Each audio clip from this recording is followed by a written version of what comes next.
Shalom, apa kabar? Bapak Ibu yang terkasih di dalam Tuhan, sahabat-sahabatku dimanapun Anda berada. Salam jumpa lagi dengan saya, Evangelis Andreas Tanamas. Dan bagaimana kabarnya? Saya percaya Bapak Ibu semua di dalam perlindungan Tuhan. Haleluya, Tuhan Yesus selalu memberkati kita semua. Amin. Nah, Bapak Ibu yang terkasih dalam Tuhan, saya hari ini bersyukur kepada Tuhan karena Tuhan masih pelihara saya. Dan saya percaya Tuhan juga masih pelihara Bapak Ibu sahabatku terkasih dimanapun Anda berada. Hari ini saya mau mengajak Bapak Ibu yang terkasih dengan apa yang kita harus renungkan firman Tuhan. Jangan bosan-bosan, kita harus belajar firman Tuhan, mengerti lebih dalam lagi firman Tuhan, supaya hidup kita ini bisa berarti Bapak Ibu. Apalagi kita lihat nih hari-hari ini, wah sangat mencemaskan. Tapi saya percaya kuasa Tuhan itu luar biasa. Tuhan pasti membela orang-orang yang benar. Amin. Bapak Ibu, hari-hari semakin jahat. Firman Tuhan katakan pun demikian. Kenyataannya memang benar. Nah, mari kita saat ini merenungkan firman Tuhan, supaya kita mengerti, jangan-jangan kita pun juga melakukan yang tidak baik. Maka itu harus kita hati-hati, Bapak Ibu sahabatku. Dan saya mau bawakan satu tema hari ini. Temanya adalah hamba dosa dan versinya hamba Allah. Jadi hamba dosa versus hamba Allah. Maksudnya apa sih hamba dosa atau hamba Allah? Supaya kita tahu apa arti hamba dosa dan apa arti hamba Allah. Karena saya melihat hari-hari ini tanpa disadari Bapak Ibu yang terkasih dalam Tuhan. Kita lihat nih, contohnya nih. Ya, pejabat-pejabat pada waktu dia saat dilantik. Apa yang terjadi Bapak Ibu? Mereka juga disumpah jabatan dengan agama masing-masing. Tapi kenyataannya apa? Ketika dia disumpah pada waktu dilantik, betul dengan serius dia menerimanya. Tapi kenyataannya banyak yang tumbang Bapak Ibu. Saya sih tidak bisa menyalahkan hal itu terjadi. Karena kita tahu sebenarnya bahwa peperangan kita adalah bukan peperangan darah dan daging. Tetapi peperangan kita adalah peperangan penguasa-penguasa di udara. Maka itu banyak sekali tanpa disadari terjebak Bapak Ibu yang terkasih. Hari ini saya mau mengajak supaya bagaimana sih menjaga untuk kita menjadi hamba Allah, bukan hamba dosa. Maka itu saya mau mengajak Bapak Ibu yang terkasih dalam Tuhan, sahabat-sahabatku, yuk kita belajar firman Tuhan ini. Ya, saya ambil di dalam Roma pasal 6 ayat 15 sampai 23. Jadi firman Tuhan berkata bahwa di dalam pasal Roma 6 ayat 15 sampai 23. Sebelum kita baca, mari kita berdoa terlebih dahulu. Bapa yang bertakhta di dalam kerajaan surga, terima kasih Tuhan. Tuhan masih pelihara dan lindungi kami. Bahkan Tuhan juga memberkati kami untuk kami tidak kekurangan. Tantangan demi tantangan banyak terjadi di sekitar kami. Tapi kami sangat percaya Tuhan peduli kepada kami.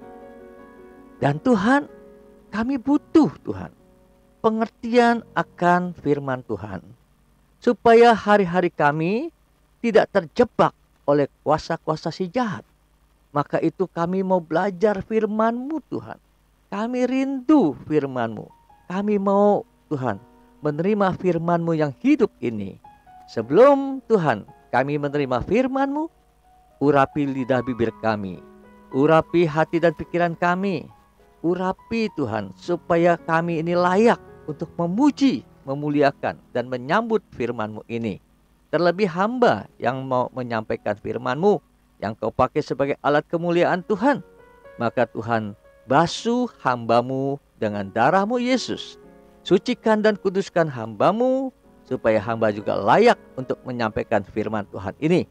Dan firman Tuhan ini boleh berlaku bagi yang mendengar dan melakukannya, termasuk hamba yang menyampaikannya. Terima kasih Bapa, kami mau sambut firman-Mu ini di dalam nama Tuhan Yesus Kristus. Haleluya. Terima kasih. Mari kita bersama-sama berkata amin. Amin. Haleluya. Roma pasal 6 ayat 15. Demikian firman Tuhan.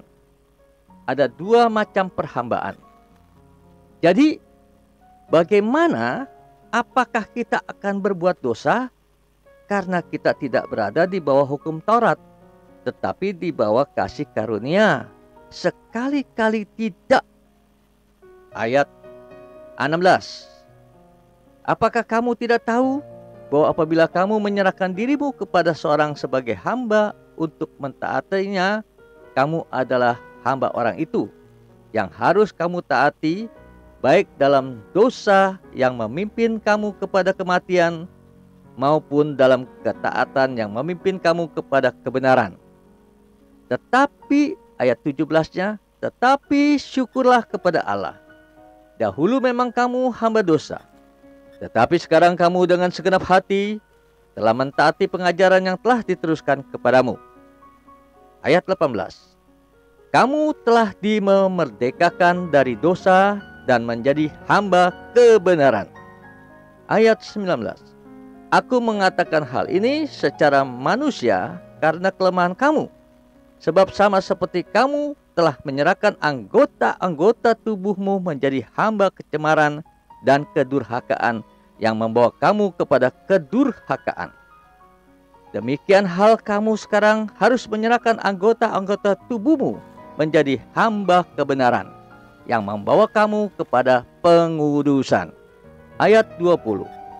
Sebab waktu kamu hamba dosa, kamu bebas dari kebenaran. Ayat 21. Dan buah apakah yang kamu petik daripadanya? Semuanya itu menyebabkan kamu merasa malu sekarang. Karena kesudahan semuanya itu ialah kematian. Ayat 22. Tetapi sekarang, setelah kamu dimerdekakan dari dosa dan setelah kamu menjadi hamba Allah, kamu beroleh buah yang membawa kamu kepada pengudusan. Dan sebagai kesudahannya ialah hidup yang kekal. Ayat 23. Sebab upah dosa ialah maut, tetapi karena karunia Allah ialah hidup yang kekal dalam Kristus Yesus Tuhan kita. Haleluya. Terpujilah firman Tuhan hari ini. Kita belajar ada dua macam perhambaan. Makanya saya membawakan tema hamba dosa versus hamba Allah. Bapak, Ibu, sahabatku yang terkasih, kembali kita tahu hari-hari ini ya, semakin hari semakin kurang enak. Tapi kalau kita bersama Tuhan, kita percaya kita akan dalam perlindungan selalu. Bapak Ibu yang terkasih dalam Tuhan, Rasul Paulus mengingatkan kepada jemaat Roma yang berlaku juga kepada kita hari ini untuk kita mendengar firman Tuhan ini. Apalagi juga dikatakan kita ini yang sudah disebut anak-anak Tuhan. Ya, yang mungkin yang notabene-nya rajin ke gereja, bahkan juga yang melayani. Nah, hati-hati Bapak Ibu. Hari ini saya mau bahas firman Tuhan tentang apa sih arti dari hamba dosa dan apa sih arti dari hamba Allah.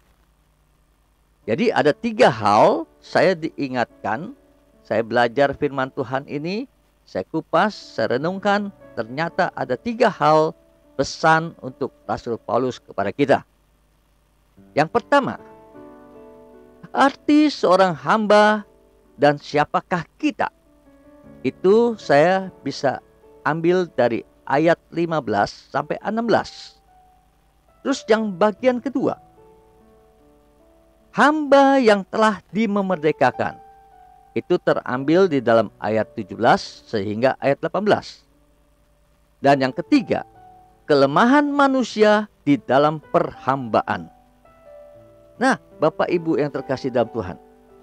Jadi Rasul Paulus ingin supaya kita ini mengerti, mengetahui apa sih dikatakan yang pertama tadi seorang hamba itu. Nah, kita kembali, kita kupas dulu bagian yang ke-1 ini. Arti seorang hamba. Bahasa Yunani itu keren. Dikatakan doulos, ya. Doulos. Disebut juga itu artinya apa? Budak atau slave. Itu artinya orang-orang yang demikian adalah orang yang terikat oleh tuannya dan harus tunduk dan taat hidupnya. Dia adalah sebagai milik tuannya. Dan apa yang terjadi, Bapak Ibu sahabatku yang terkasih? Dia tidak ada harganya. Tuannya bisa dapat melakukan semau-maunya saja. Mungkin dia mau matiin juga nggak ada hukumnya pada zaman saat itu. Bahkan juga dikatakan dianiaya, dibudak, segala macam. Pokoknya dia harus turut sama majikannya, tuannya itu. Bahkan kalau seandainya ada yang sampai mati, tidak berhak untuk mengklaim kepada tuannya. Karena dia sudah dibeli harganya oleh tuannya. Nah, betapa sedihnya kalau dikatakan seorang hamba diperbudak oleh tuannya. Bapak Ibu yang terkasih, perhambaan ini ada 2 arti. Nah, saya mau bagi Bapak Ibu yang terkasih, yang pertama ini secara jasmani atau fisik yang dikuasai tuannya. Contohnya, pada zaman di Perjanjian Lama juga, pada zaman saat itu Yakub memiliki 12 anak. Di antaranya yang ke-11 namanya Yusuf. Dan dia dibenci oleh kakak-kakaknya. Dan apa yang terjadi? Tadinya mau dibunuh, tidak jadi. Akhirnya dia dibuang ke sumur kering dan dijual kepada bangsa Ismail untuk dijual sebagai budak ke Mesir. Nah, Bapak Ibu, diperbudak. Jadi dia tidak ada hak untuk membela diri. Terus selanjutnya, ya puji Tuhan, Yusuf dikaruniai Tuhan, diberkati Tuhan karena hidupnya kudus, hidupnya tulus, hidupnya dia takut akan Tuhan. Hingga dia diberkati dan akhirnya bangsa Israel pun menikmatinya. Tetapi kesudahannya apa? Keturunan selanjutnya 430 tahun lamanya diperbudak oleh bangsa Mesir. Begitu menderitanya, Bapak Ibu. Dia berseru-seru, Tuhan diam.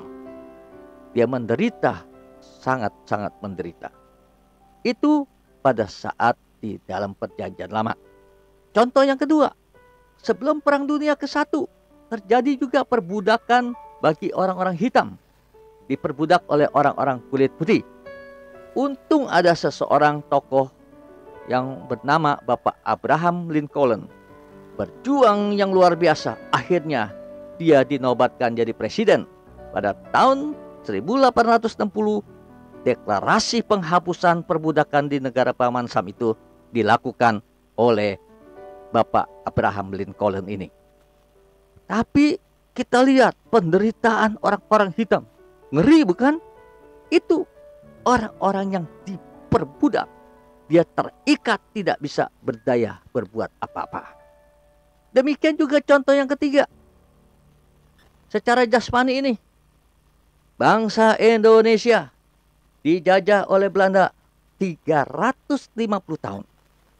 Dan juga dijajah lagi selanjutnya oleh saudara tua kita, yaitu yang disebut bangsa Jepang, 3,5 tahun juga. Semuanya itu sejarah mencatat betapa pahit penderitaan bangsa Indonesia. Banyak yang mati berguguran, yang asal apa saja yang rasanya dikatakan itu sedikit kurang senang, mereka langsung melakukan tindakan perbuatan yang kejam. Nah, itu contoh secara jasmani. Artinya kita tahu kan, kita kalau sudah terikat tidak bisa berdaya berbuat apa-apa. Ya. Tapi kehidupan kita hari-hari ini apa? Kita bukan secara fisik yang kita dikuasai atau diperbudak. Karena kita semua sudah merdeka. Sehingga ada PBB. Nah, tapi yang bagian kedua ini, ya, perhambaan yang kedua, ya, itu dikatakan apa? Secara rohani. Jadi bagian yang pertama, kesatunya adalah secara jasmani fisik yang dikuasai Tuhannya. Tapi bagian pertama ini yang kedua adalah perhambaan yang kedua ini adalah secara rohani yang kita hadapi hari-hari ini. Batinnya kita, hasrat hati kita, hati nurani kita. Nah, itu seringkali juga terikat oleh keinginan daging. Bapak Ibu sahabatku yang terkasih. Mungkin Bapak Ibu sudah tahu ya, kalau yang suka membaca firman Tuhan, yang sering baca firman Tuhan pasti ketemu di dalam Galatia 5. Bagaimana keinginan daging itu. Nah, ini Rasul Paulus mengingatkan kita hati-hati bahwa secara rohani pun kita dalam peperangan. Rasul Paulus pernah berkata di dalam Roma pasal 7 ayat 15. Firman Tuhan berkata demikian. Sebab apa yang aku perbuat, aku tidak tahu. Karena bukan apa yang aku kehendaki yang aku perbuat, tetapi apa yang aku benci, itulah yang aku perbuat. Bapak Ibu, Rasul Paulus ketika dia sudah bertobat, sudah berjumpa dengan Tuhan Yesus, dan hidupnya dia melakukan sesuatu yang kehendak Tuhan. Dan dia mulai mengerti tentang kehidupan yang lamanya. Bahkan dia pernah berkata, seperti sampah kehidupanku yang dulu. Ketika aku sudah mengenal Tuhan Yesus, tidak ada artinya hidup aku yang dulu.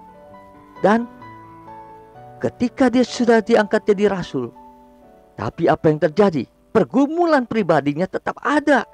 Bapak Ibu, tetap ada. Makanya dikatakan, sebab apa yang aku perbuat, aku tidak tahu. Karena bukan apa yang aku kehendaki yang aku perbuat, tetapi apa yang aku benci, itulah yang aku perbuat. Ngeri bukan? Padahal Rasul Paulus ya sudah sungguh-sungguh bertobat. Maka itu Bapak Ibu yang terkasih. Kita lihat lagi ayat 17 ya. Kalau demikian, bukan aku lagi yang memperbuatnya, tetapi dosa yang ada di dalam aku. Jadi dampak yang kita pernah lakukan pada sebelum menerima Tuhan Yesus itu dikuasai oleh dosa. Maka dosa itu yang masih melekat, ada dia punya satu pengertian bahwa sepertinya masih melekat dalam pikiran kita. Padahal sengat dosa, sengat maut sudah dipatahkan oleh Tuhan Yesus pada waktu mati di kayu salib, telah menebus dosa kita. Tapi itu ya istilahnya tuh masing ada ya pengaruh-pengaruh yang kita dibodohi. Bapak Ibu, sahabatku yang terkasih. Maka itu hati-hati. Jangan sampai perilaku dosa kita itu timbul lagi.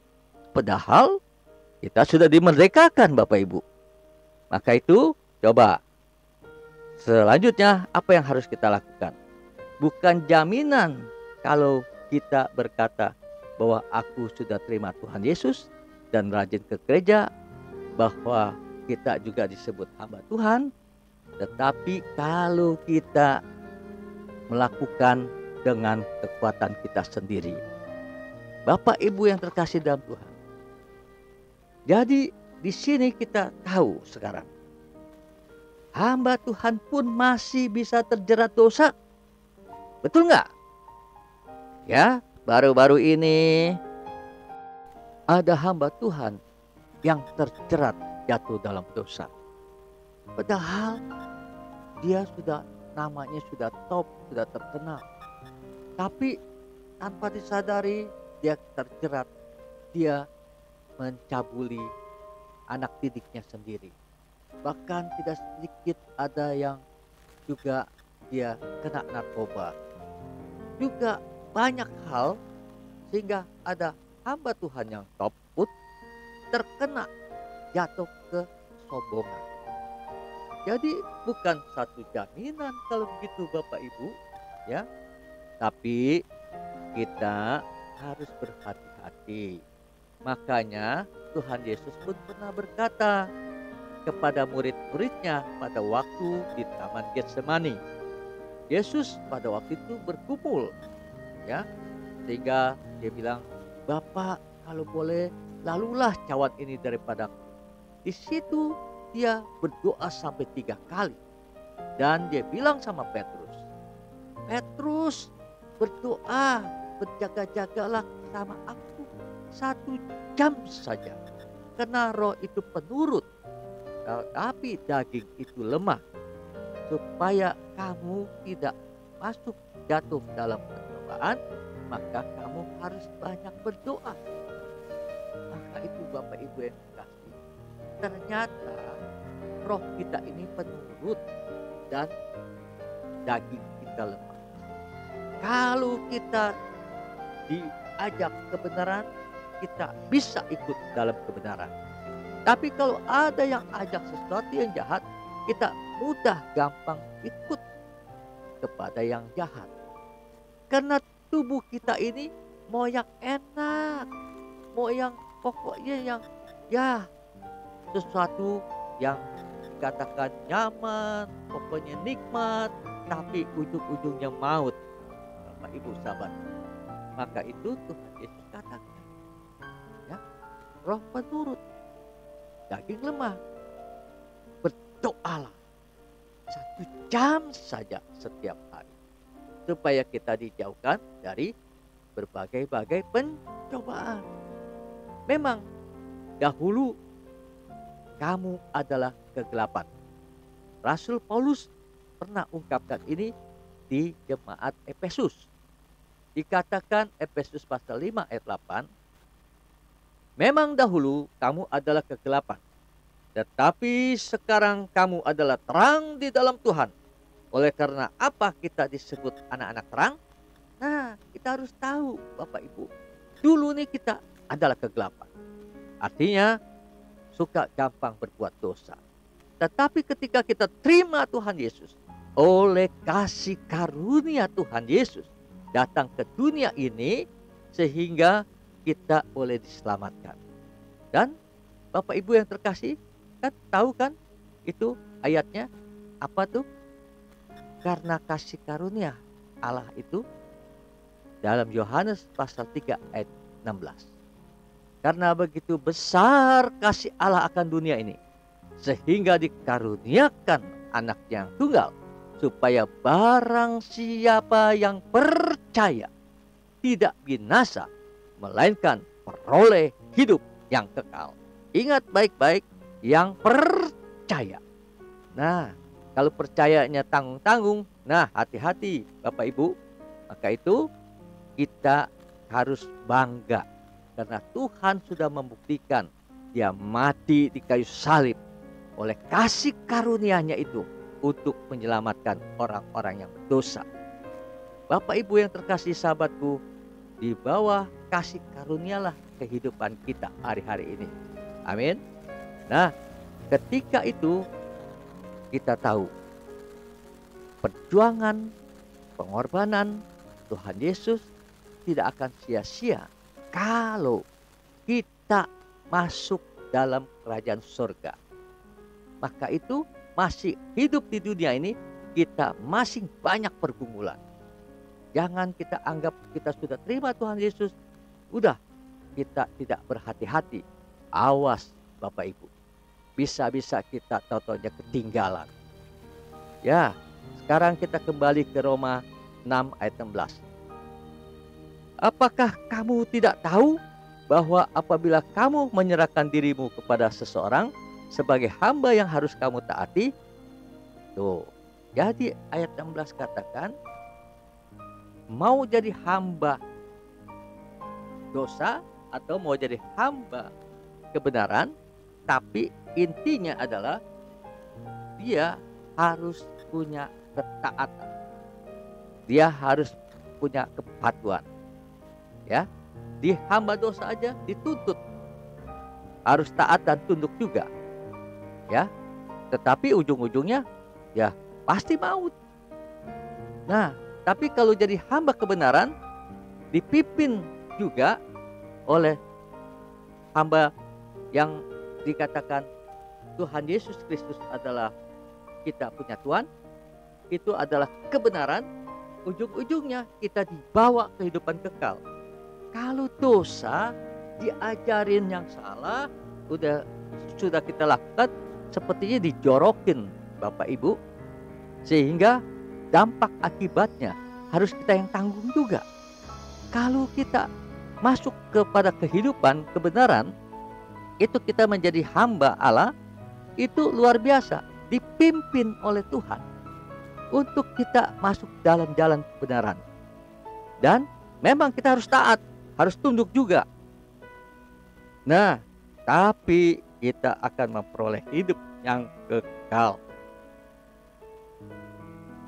Kalau hamba-hamba dosa, kira-kira bagaimana? Saya ingin supaya kita flashback ke belakang. Dulu kita kegelapan. Ingat kata Efesus, dulu kita adalah kegelapan. Tetapi ketika kita sudah temu terang Kristus, maka kita jadi anak-anak terang. Nah, tapi kita harus tahu ciri-ciri dosa, hamba-hamba dosa ini. Satu, ya, dikatakan ya, dia menyerahkan tubuh anggotanya berbuat kecemaran. Tuh, ya. Dia menyerahkan tubuhnya berbuat kecemaran. Contohnya apa? Contohnya menjadi hamba hawa nafsu. Yang kedua, jadi hamba penyembahan berhala. Yang ketiga, jadi hamba cinta uang. Yang pertama, hamba hawa nafsu. Bapak Ibu sahabatku terkasih kan bisa tahu hawa nafsu itu apa, ya, identiknya apa. Nah, suatu kenikmatan sepertinya kenajisan yang paling itu yang disukai banyak orang, ya, banyak hal lagi. Dan penyembahan berhala juga demikian. Dan juga hamba cinta uang, apalagi. Makanya tidak heran kalau dikatakan baik orang Kristen, pokoknya orang yang beragama, sudah disumpah jabatan, tapi kadang-kadang masih bisa jatuh juga karena tergiur karena cinta uang. Dan memang kalau orang yang tidak dekat sama Tuhan, sulit untuk dilepaskan hal-hal ini. Kecuali orang yang sudah berjumpa dengan Tuhan, maka dia bisa dilepaskan dari perhambaan ini. Bapak Ibu yang terkasih, ini hati-hati. 3 hal ini, hamba hawa nafsu, hamba penyembahan berhala, hamba cinta uang, itu sangat-sangat mengerikan, karena kematian yang kekal. Nah, kalau hamba kebenaran, kita lihat ya, hamba kebenaran ciri-cirinya apa? Hidup dalam kebenaran. Kalau hamba kebenaran pasti hidup dalam kebenaran. Nah, ciri-cirinya, sehingga ya identiknya adalah hamba Tuhan, ya, pelayan mimbar, pelayan jemaat, atau gembala sidang, atau pemberita Injil. Bapak Ibu, itu sudah bagus, tapi hati-hati, jangan di tengah perjalanan tahu-taunya menjadi hamba uang, atau juga hamba hawa nafsu. Itu juga kekejian di mata Tuhan. Padahal Tuhan bilang, laksanakanlah amanat agung, ya. Bagi orang yang menjadi hamba Tuhan, hamba Allah, dia harus menjadi murid-murid Tuhan, dan dia harus laksanakan amanat agung. Itu Matius pasal 28 ayat 19 sampai 20. Ya. Jadi kita harus tahu bahwa kita diutus untuk beritakan kabar baik ini kepada orang, untuk dibaptis atas nama Bapa, Putra, dan Roh Kudus, dan ajarkanlah mereka supaya mereka jadi tidak tersesat. Itu kewajiban kita.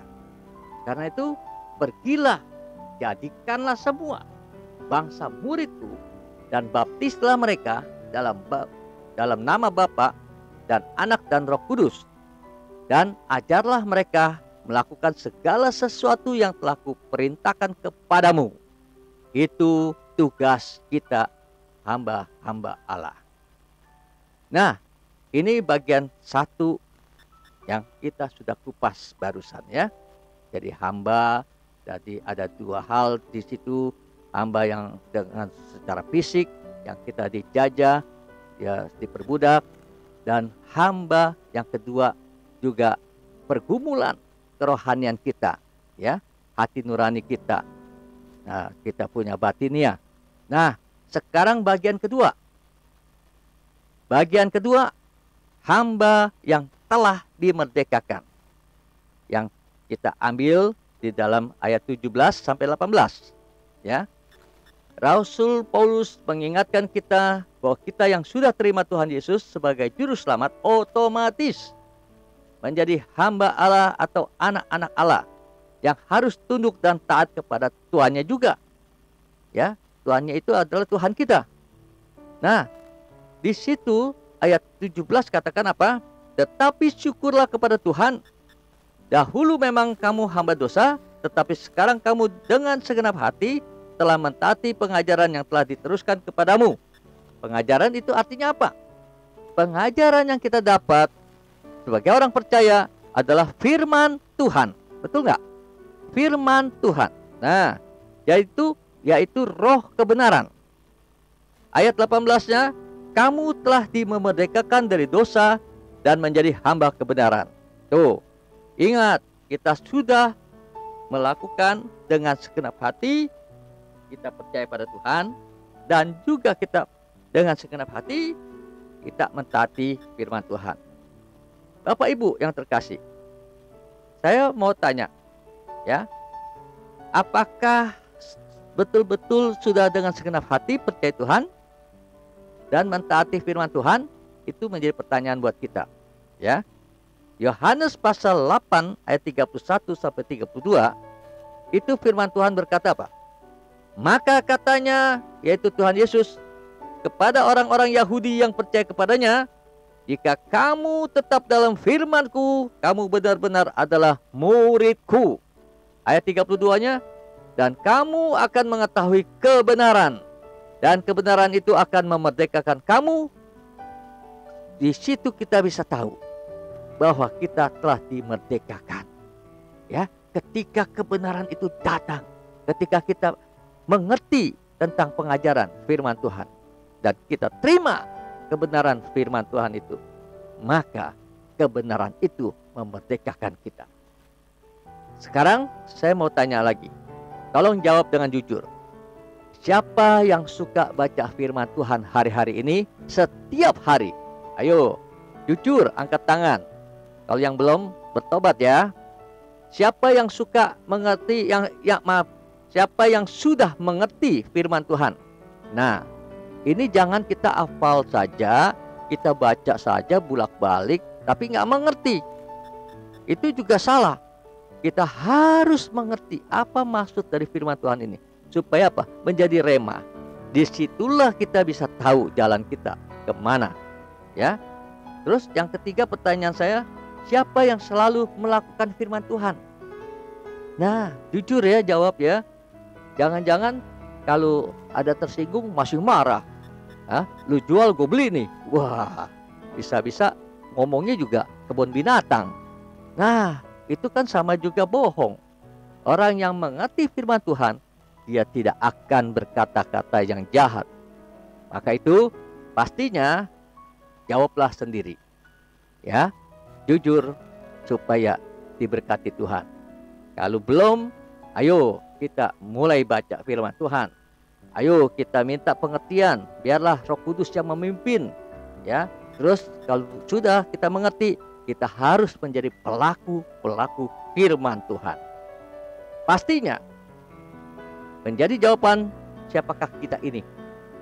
Jadi yang bagian kedua, hamba yang telah dimerdekakan, artinya hamba kebenaran.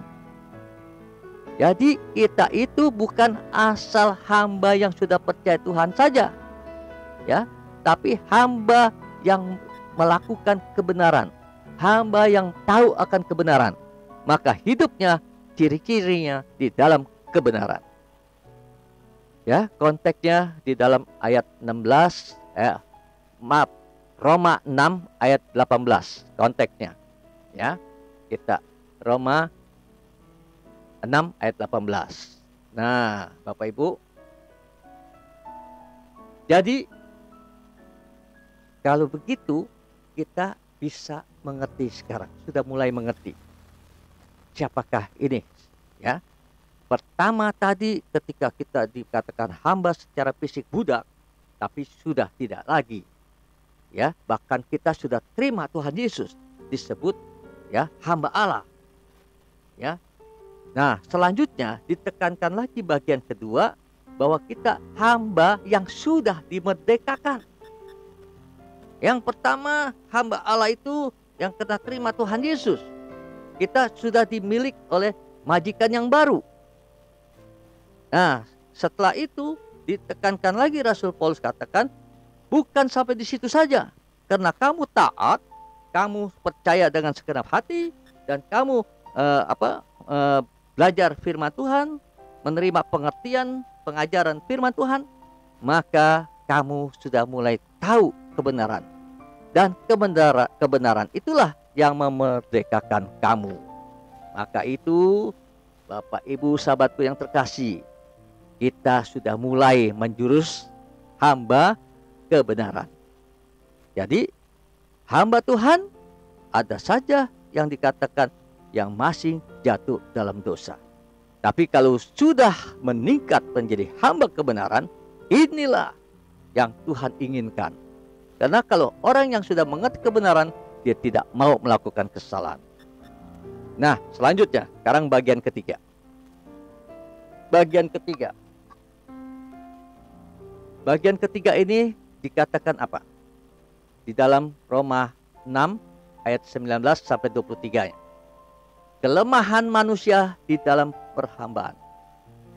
Nah, jadi coba nih, kita harus hati-hati, harus berjaga-jaga, karena Rasul Paulus katakan, nih yang ketiga nih, ya, sekarang kamu kan sudah hamba kebenaran, tapi juga harus lebih jaga lagi, meningkatkan kualitas lagi. Makanya bagian ketiga Rasul Paulus katakan apa? Kelemahan manusia di dalam perhambaan. Jadi kita harus tahu juga apa maksudnya. Rasul Paulus menekankan di dalam Roma 6 ayat 19 sampai 23, itu cenderung manusia lemah, dia berbuat dosa. Sehingga di dalam ayat 19-nya katakan apa? Aku mengatakan hal ini secara manusia karena kelemahan kamu. Sebab sama seperti kamu telah menyerahkan anggota-anggota tubuhmu menjadi hamba kecemaran dan kedurhakaan, yang membawa kamu kepada kedurhakaan. Tuh, jadi hati-hati. Makanya cenderung manusia itu lemah, dia ingin juga selalu berbuat dosa. Kan Bapak Ibu sahabatku yang terkasih, tahu ya, liciknya hamba setan, liciknya iblis, dia bisa menyesatkan kita. Maka itu kita harus hati-hati. Jadi contohnya ya, kita dikasih tahu nih. Yang pertama-tama, seringkali kita sudah setia, kita sudah berjaga-jaga, tapi kadang-kadang masih ada ya kuasa-kuasa si jahat ini merasuk, ya, mau menyesatkan.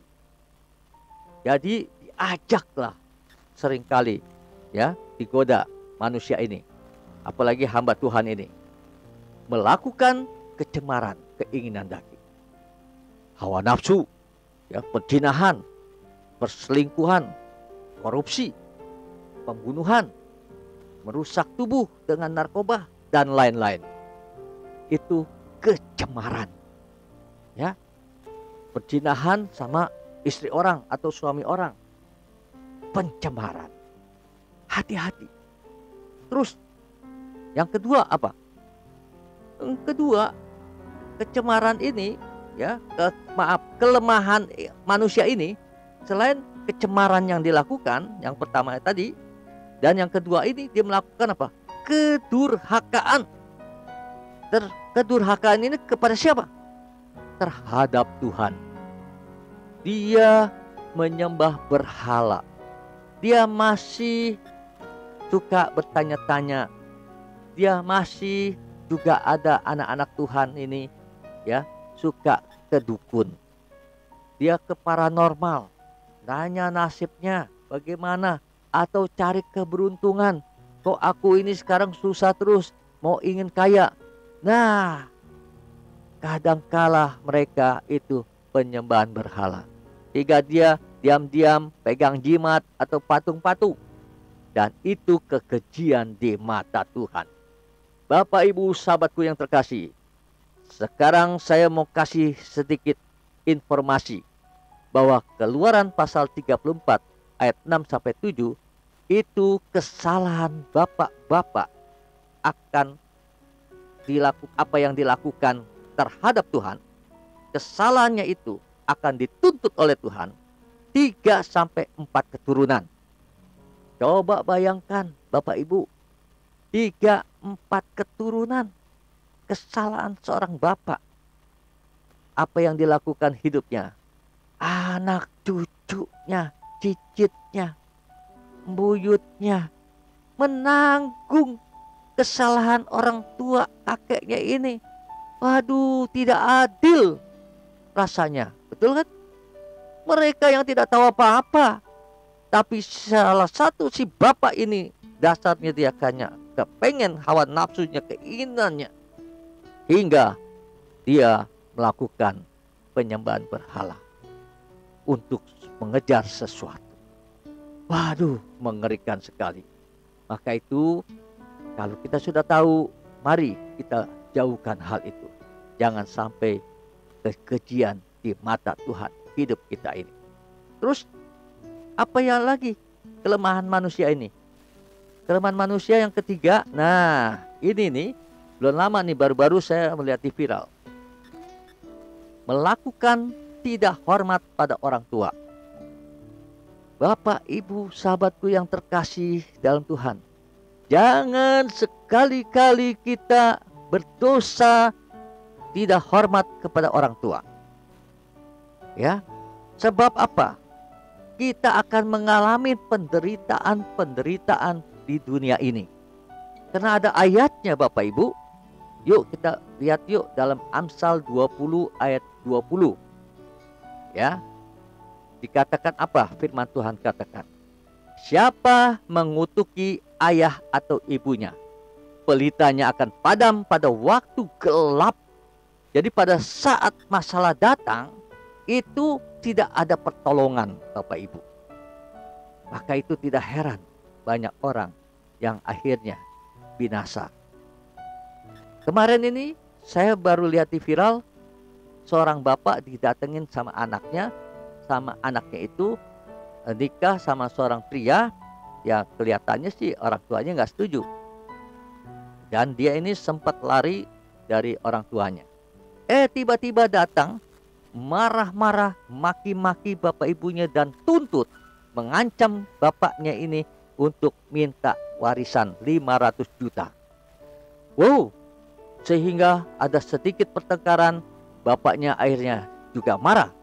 Dan akhirnya ribut, dan ini anaknya langsung keluar dan marah-marah di luar rumah dan berteriak-teriak. Dia katakan, maling, maling, ada maling, ada maling. Coba bayangkan, anak yang salah, anak yang itu kurang ajar, malah dia teriakin bapaknya maling. Itu anak betul-betul, ya, dia tidak tahu apa yang dilakukan. Padahal orang-orang yang melakukan berbuat kesalahan, yang melakukan berbuat dosa, di dalam Roma pasal 6 ayat 23, firman Tuhan berkata apa? Sebab upah dosa ialah maut, tetapi karunia Allah ialah hidup kekal dalam Kristus Yesus Tuhan kita. Kalau kita hidup dalam Tuhan Yesus Kristus, kita akan mendapatkan kehidupan yang kekal. Selanjutnya, kalau tidak, maka upah dosa itu adalah maut. Apa yang harus kita pilih? Coba Bapak Ibu sahabatku, mau pilih yang mana? Hamba dosa kah? Atau hamba kebenaran? Kalau hamba dosa, ujung-ujungnya kebinasaan. Tapi kalau hamba kebenaran, pasti peroleh hidup yang kekal. Untuk itu hati-hati agar supaya tidak terjadi masih dikategorikan hamba dosa. Supaya kita jangan terjerat, bagaimana caranya? Roma pasal 6 ayat 12, firman Tuhan katakan, Rasul Paulus mengajak kepada umat-umat jemaat di Roma, dikatakan demikian. Roma 6 ayat 12, sebab itu hendaklah dosa jangan berkuasa lagi di dalam tubuh yang fana, supaya kamu jangan menuruti keinginannya. Jujur, kalau boleh saya katakan, dahulu sebagai hamba dosa, bukan?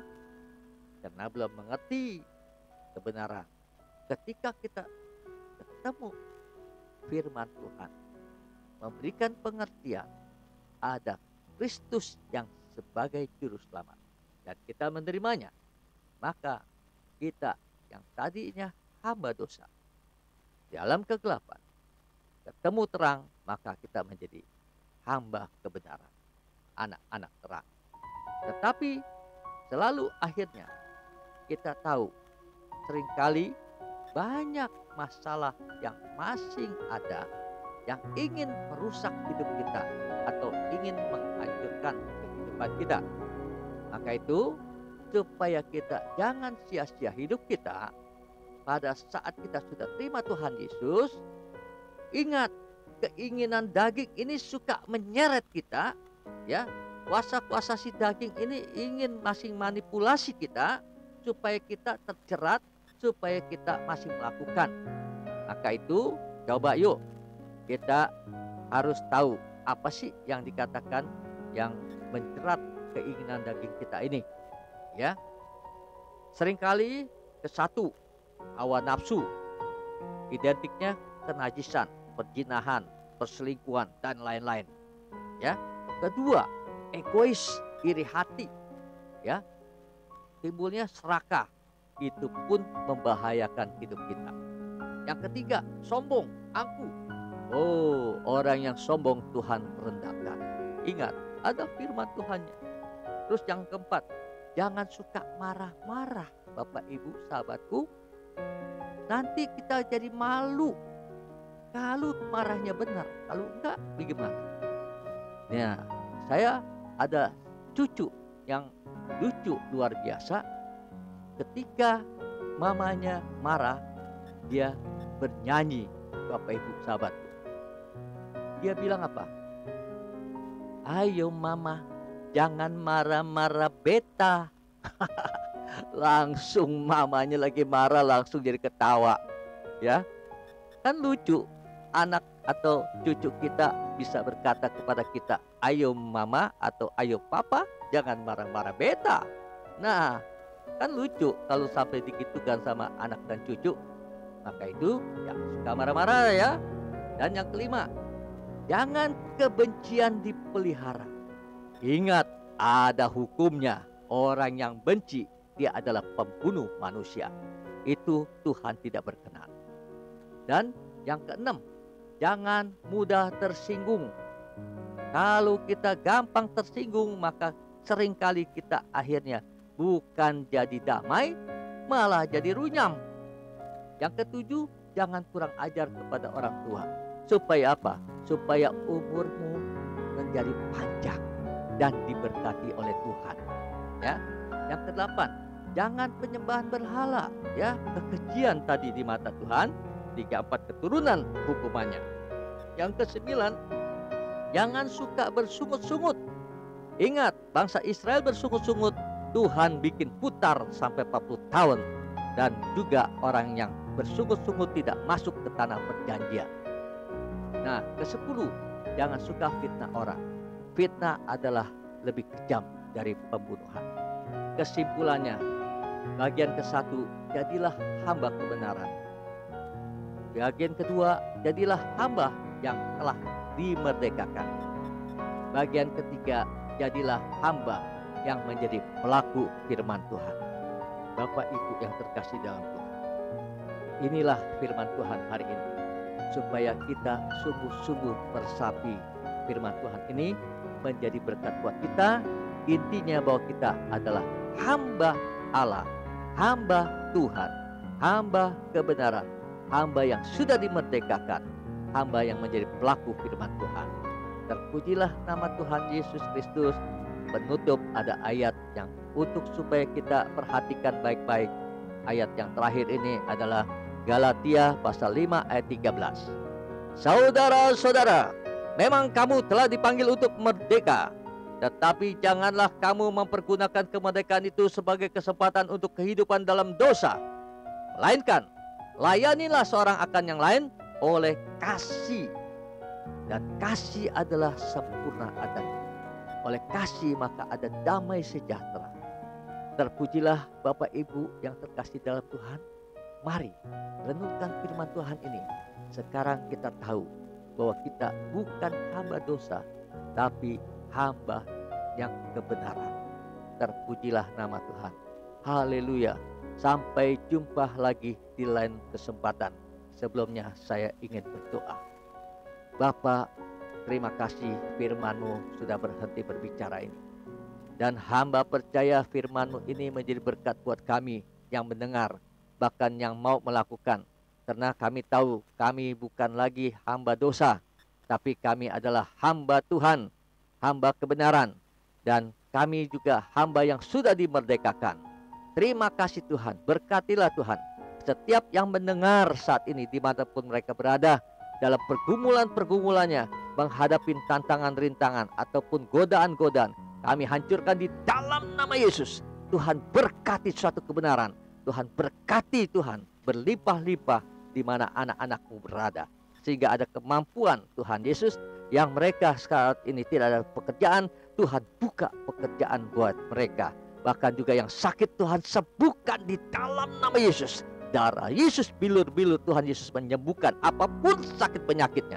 Kami sangat percaya Tuhan, Tuhan pasti sanggup menyembuhkan orang-orang yang sakit. Dan juga mereka yang saat ini menghadapi Tuhan sesuatu yang dikatakan pencobaan ini yang tak habis-habisnya. Tolong Tuhan, Kau buka jalan, Kau berikan penghiburan. Bagi mereka juga yang tertutup jalan, yang Kau buka jalan. Dan juga Tuhan, rumah tangga yang berantakan, Tuhan utuhkan kembali. Oh haleluya, terima kasih Tuhan. Terima kasih, berkati Tuhan. Juga di mana pemerintah pusat dan juga daerah, kiranya ada kesatuan kerjasama yang baik, membawa Indonesia menjadi Indonesia yang berjaya, Indonesia bermakmur, dan Indonesia yang bisa eksis kembali dari keterpurukan yang ada saat ini. Dan Tuhan, kami percaya Tuhan, kami sangat percaya Tuhan, Tuhan akan memulihkan Indonesia. Tuhan akan membangkitkan ekonomi bagi Indonesia. Dan Tuhan berkati Bapak Presiden kami dan juga wakil, termasuk jajaran para menteri, TNI Polri, dan para dokter yang ada di gugus depan. Tuhan tolong lindungi, bungkus dengan kuasa darah Tuhan Yesus. Dan pergumulan juga yang mereka yang terpapar, Tuhan sembuhkan di dalam nama Tuhan Yesus. Tuhan berkati bagi semua yang sakit, Tuhan sembuhkan. Dan Tuhan berkati Indonesia. Amin. Terpujilah Tuhan. Haleluya, haleluya. Salam sejahtera Bapak Ibu sahabatku yang terkasih di dalam Tuhan. Sampai jumpa lagi di lain kesempatan. Haleluya. Terpujilah nama Tuhan. Amin.